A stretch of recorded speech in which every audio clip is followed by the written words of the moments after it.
안녕하세요. 예수비전 선교회 안희한 목사입니다. 중국의 시진핑이 절대 권력을 손에 쥐었죠. 장점이나 후진타오는 진작에 넘어섰고 조원나이 등소평이라고 알려진 사람도 이미 다 능가를 해버렸어요. 거의 마오쩌둥, 모택동 수준까지 올라갔다, 이렇게 보시면 됩니다.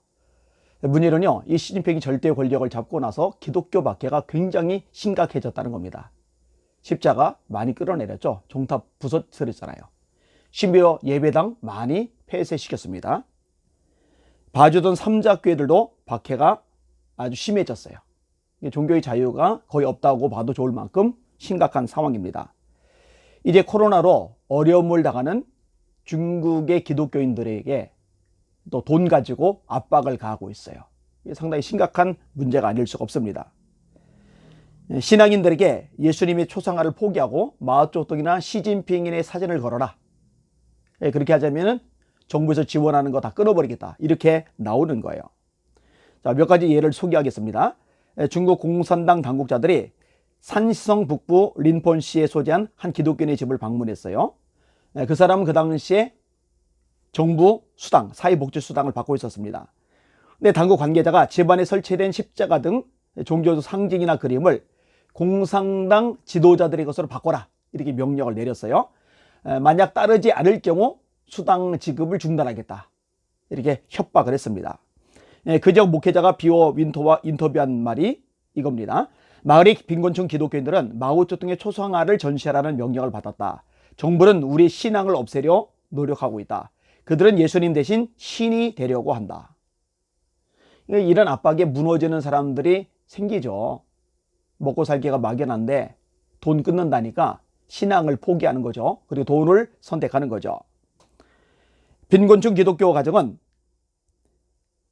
지역 정부의 보조금을 지원받지 않으면 아무것도 할 수 없다. 보조금을 받으려면 공산당의 명령에 순종해야 된다. 이게 실제로 박해당하는 기독교인이 했던 말입니다. 삼자교회 성도에게 예수님의 얼굴이 드러난 사진과 종교 상징물 달력 찢어버리고 마오쩌둥의 초상화를 걸라고 지시한 거예요.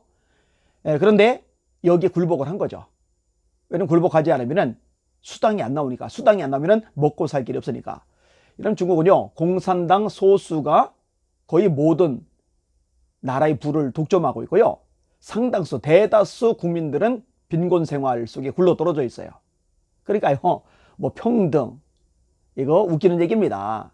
뭐 사회주의가 뭐 모든 사람들에게 평등하게 대한다, 공정하게 대한다, 이게 새빨간 거짓말입니다. 공산주의 국가들 보세요. 다 똑같습니다. 공산당 소수권 세력들만 누리는 거예요. 이제 그것도 모자라 가지고 빈곤층에게 돈 가지고 신앙 버리라고 압박하고 있는 거죠. 그런데 이런 압박에도 불구하고요, 신앙을 지키는 기독교인들이 있죠. 믿음 지키는 성도들이 있죠. 장시 남아동부 신효시 지방정부는요, 장애인 기독교인 가정에 지급된 최소 생활 보조금, 이 복지수당을 취소했답니다. 액수가 크지도 않아요. 한 달에 17,000원. 근데 이유가 뭔지 아세요? 이유가 되게 웃깁니다. 정부의 명령에도 불구하고 예배에 참석을 했다는 거예요. 예배 참석했다고 복지수당을 끊어버린 거예요. 그럼에도 불구하고 예배를 지키는 거 얼마나 멋진 모습입니까? 장시성 포양연에서는요, 80대 기독교인 여성이 매달 34,000원을 지원받았어요. 34,000원. 그런데 정부의 원조 목록에서 제외가 됩니다. 말 한마디 때문에 그렇게 됐대요. 무슨 말을 이렇게 그랬을까요? 하나님 감사합니다. 하나님 감사합니다. 이 말이 관리의 귀에 들어간 거예요. 그렇다고 이 복지 수당을 끊어버린 거예요. 참 어처구니가 없습니다. 허난성 상치우시 출신 또 다른 기독교인 여성 노인도 최저생활 수당을 취소당했어요. 그분의 말을 들어보세요. 지역의 관리가 집 문 앞에 걸린 십자가 모양의 그림을 발견하고 최저생활수당을 취소했다. 그들은 즉시 그림을 찢어버렸고 최소 생활비와 빈곤퇴치 보조금은 모두 취소됐다.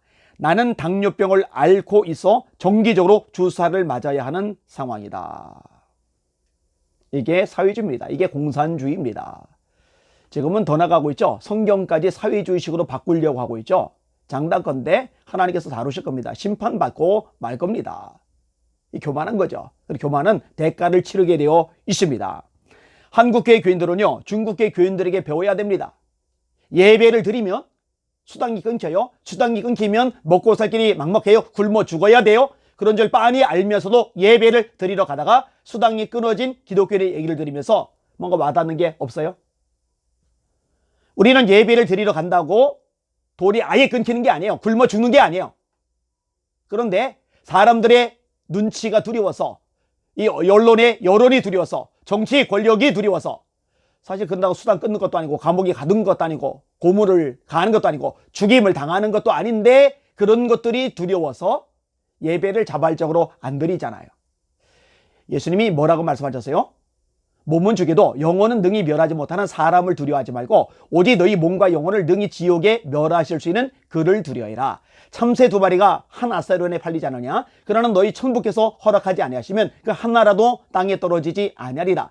너희는 너희 머리털까지 세심받아야 하느니 두려워하지 말라. 너희는 많은 참새보다 귀하니라. 두려워하지 말라고 하세요. 두려워하지 말라. 근데 두려운 거예요.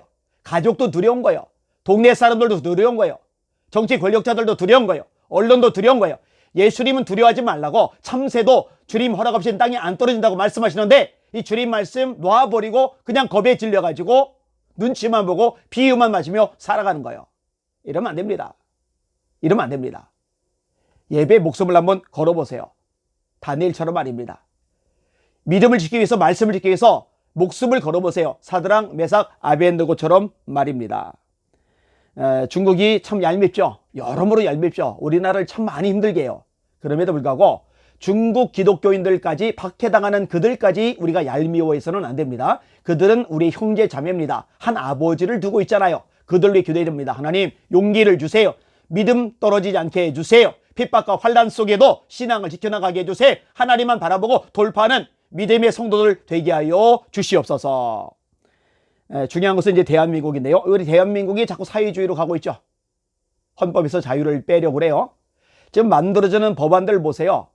완전히 권력 독점이죠. 통제 사회로 가고 있죠. 전부 다 손에 들켜주고 감시하고 신고하게 만들고 있잖아요. 만약에 이런 정책이 성공을 거두어 정말 사회주의 쪽으로 가게 되면 한국 교회도 중국 교회들처럼 박살이 나고 고통을 겪을 수밖에 없을 겁니다. 그렇게 되기 전에 나서야죠. 목소리를 내야죠. 싸워야죠. 목사님들 깨어납시다. 정신 좀 차립시다. 일어납시다. 성도님들 깨어납시다. 일어납시다. 정신 좀 차립시다. 우리 대한민국 자유민주주의 시장경제체제 지켜나가야 됩니다. 그리고 한국교회 믿음 신앙의 자유 지켜나가야 됩니다. 그래야 그 힘을 가지고 다음 세대의 신앙을 계승할 것이고 그 힘을 가지고 땅끝까지 선교하다가 구원의 열매들과 더불어 재림하시는 주님을 영접할 거 아니겠습니까? 너무너무 중요한 시대를, 너무너무 중요한 시점을 우리가 살아가고 있는데 몸살이지 말고 눈치 보지 말고 주님 바라보고 사명 감당하는 저와 여러분 되기를 주님의 이름으로 부탁을 드립니다. 우리 주님 바라보고 멋지게 한번 주님께 인정받는 모습을 보여줍시다. 보여드립시다. 주님께서 기뻐하시고 갚아주시고 역사하시고 기적을 행하시고 축복하실 줄 믿습니다. 날마다 주님의 이름으로 승리하시길 바랍니다. 할렐루야.